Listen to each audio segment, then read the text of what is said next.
Hey people of Zen, I want to start off today with a couple of questions for you guys.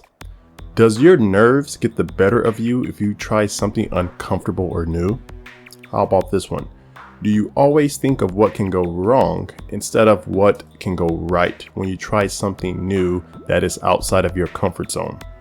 Well, in today's video, what we're going to discuss is why having faith works better than seeing when creating success and abundance. So let's jump right into it. So really think about this, guys. Now, when it comes from being programmed to only shoot for one way in life and to stay comfortable and to not try anything new or hard, and failing is actually bad, this is actually the wrong mindset to have, because life is full of failures, which actually creates success. I know it's a bit hard to think about, because once you reprogram your subconscious and your paradigm, and your inner subconscious gets to come out, because that's your true being and calling in life, is what I like to interpret it as, you will start to see that, again, whole life you're taught to go left when you're supposed to go right. And so if you don't follow the crowd and you actually go the opposite, is where success and abundance is at. The field of success, I should say. When you're think of it as far as you're in a big field, kind of like cattle, right? That's why they call them sheeple or sheep, because they're being ran by one dog is able to get the whole flock of sheep to go a certain way just by being there, because they're programmed to run away from the dog and to just listen and go all in a straight line. It's hundreds of sheep. They can literally take out the dog if they wanted to, but they don't do it because they're programmed to just accept that type of life. So that's what we're programmed and taught to believe. Because again, going back to some of my earlier videos, if you guys really do your homework and research, going back to like the early 1900s, where John D. Rockefeller stated, "I want a nation of workers and not a nation of thinkers." So if you really think about what he said, he was a billionaire, and he, along with other billionaires, created our current school system that we have today. So really think about that, because they wanted a nation of workers and not thinkers, because they were the billionaires. They didn't really want us to have that knowledge, so we just work for them. And you didn't really think about that, because what are we taught? You got to go to school, get good grades, get a good education, so you get a good job. And if you don't go to school, then what? You're a failure and not a success. Really think about that too, because he said that. He designed our current school system. We're all programmed to follow that same message. And when you really look at that, are we truly successful if we follow that path? Granted, some people like doctors and lawyers, if that's what they're passionate about, yes, they go to school, they do that whole traditional route. But the average person, again, 87% of people are not happy with their jobs or their lives. They're miserable, they're depressed, they're on antidepressants, they're taking multiple drugs, medications, because they're not living in their purpose. They're overweight, unhealthy, and all this can be tied to one single source. Once you get to that source, and again, chop off the head of the beast, like Aaron Russell said, then everything else will start to flow, positive energy and happiness and abundance. But you have to have that initial faith in order to do so, because again, when you go against your programming, it's extremely uncomfortable, and none of us wants to do that, and it's very, very hard. Trust me, I know, I've been there. I started with that type of programming, but then once I had multiple people speak life into me, literally life into me, it got me to really unplug from the matrix. Like I always tell you guys, break free, not live a mundane life, right?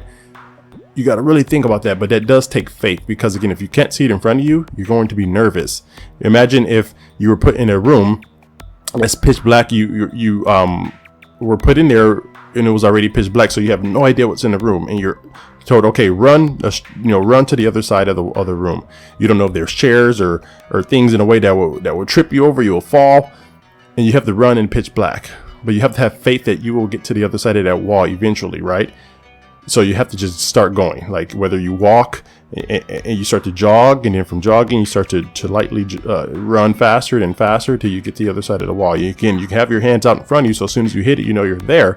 But doing that initial running is fearful, because you have no idea what's in your path, what's in your way. And that's what it takes to become successful, because none of us has the blueprint as far as our exact success. Yes, we can see the other side, but we have no idea what the obstacles are that's going to be in our way to get us there. We may have to climb a 100-foot wall, or jump through this, or swim through a lake of alligators, all that stuff, walk through a bed of fire and glass. Well, not literally, but just thinking about that type of, again, you can't see it ahead of time. It's kind of like when you're driving a car at night and you have your car lights on, and imagine you're in a dark road that has no light pollution. You can only see as far as your headlights, right? It's kind of scary, but as soon as you get up to that point, then you can see a little bit further where your headlights extend more. And as soon as you get to that point, then you can see a little bit further. So that's pretty much what having faith takes, to where you can just see a little bit in front of you. You have to get to that point in order to be able to see the next part and then the next part. But again, Dr. Martin Luther King said it best, to where, faith is like walking up a staircase without being able to see the step ahead of you or in front of you. You have to have that when you actually create success, because most people give up and fail, and they just go back to their comfort zone. They go back and actually handcuff themselves with golden handcuffs. Can you believe that? They start to doubt themselves, and they start to put artificial thoughts in their mind just to make them feel comfortable. Like, well, it's actually not that bad. Even though they complained about it and they hated it, but they really start to rationalize, well, working a 9-to-5 that I don't like is not that bad. Having a 401k to where they take 60% of your gains is not that bad. Just struggling through my whole life, it's not that bad. I have a steady paycheck and I have benefits and all that stuff. That's what we're programmed to live, that life, to where, hey, if I quit my job, how am I going to have benefits or money for retirement, all that stuff. But the funniest thing is, a lot of successful people, there's like 1,000 millionaires created per day. Think about that. 1,000 millionaires created per day. And a good chunk of those guys, over 50%, I believe, or around that percentage, if not more, actually, it's probably more than that. I'll have to look into that number again. But most of those people started off with no handouts. A lot of them started dirt poor and in poverty. A lot of them were foreigners coming here from other countries just to live a better life. But they kept pushing and working because they saw the American dream, I should say, the true American way of life. And they pursued and pursued and failed and failed and failed and had faith. And then boom, they created success and they were able to get past that. So I just want to leave you guys with this. Again, you have to push through that negativity to get through that and unbreak that comfort zone programming that we all have. Because once you do that, life is so much better on the other side. And you can't help but to want to help other people do the same thing, because you look at yourself and say, hey, I'm just an average person. I don't have a genius IQ. I don't have a rich family, but I decided to pursue something. And just because I put my mind to it and had faith, I manifested what I wanted. So please do that, because once you get there, there's other people that need your help and support to get them to come out and lift them up. Each one teach one, remember? So you go, once you're successful, you go back, get somebody else's hand, pull them up from that bucket of crabs, and then they can pull someone else up, then they can pull someone else up, and it's just a chain reaction that keeps going and going and going, and then it spreads across the entire world. So that's all I have for you guys today. And as always, I want to leave you with a quote of the day. And this quote is from the 2 Corinthians 5:7, and it says, "For we walk by faith, not by sight." This is Greg with Planet Green Zen signing off. You guys do have a great day, and talk to you soon.